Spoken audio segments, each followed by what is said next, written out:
Composing Gloves here, and today we're going to be talking about changing tones. They're also called double neighbor tones or neighbor groups. So what is the deal? Well, it's another tool because remember, we're ignoring part writing for now and just sort of looking at the concepts that we have to make interesting melodies. I have two sets of them. This stuff is just, I wrote a little bit more of a melody. You can go ahead and analyze that if you want, but we're going to be looking at this mostly.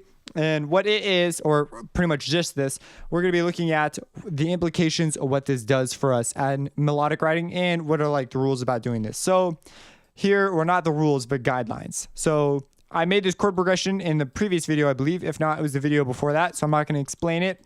And so here we go. Here's a little demo.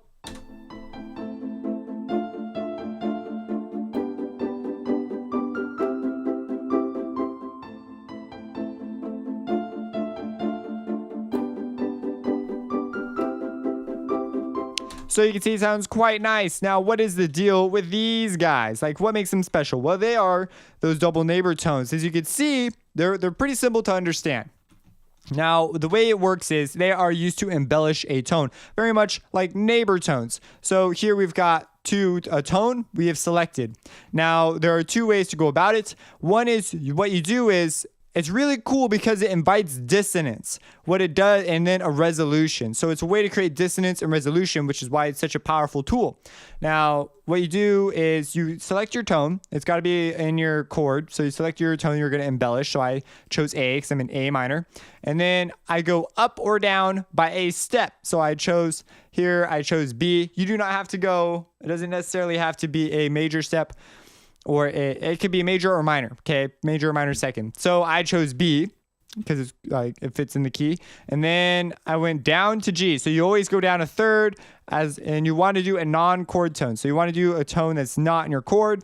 And then you resolve by step back to your original tone. Here, I did the exact opposite. I'm working with D minor. And so I chose to embellish F. And so I step down to E. And then I go up a third because you got to go a third in the opposite direction.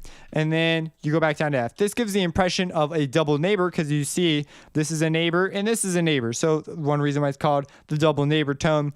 You got me on the changing tones. I don't know where that name came from. I'm sure if I did some more research, I could figure it out. I think my dog has the hiccups.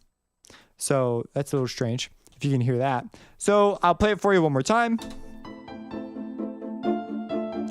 Now let's say that we want to do something over here. Instead of this, we want to continue this. Really great for melodic phrases. And what's cool is these are not in the chord. So it's dissonant, then release. So that's why they're cool.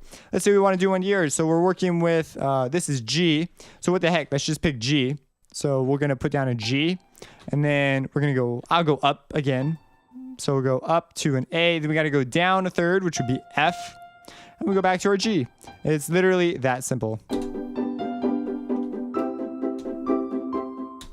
So now it doesn't really fit with our melody too great, but as you can see, we go G, D, B, and the A and F are not in that key. So we're good to go.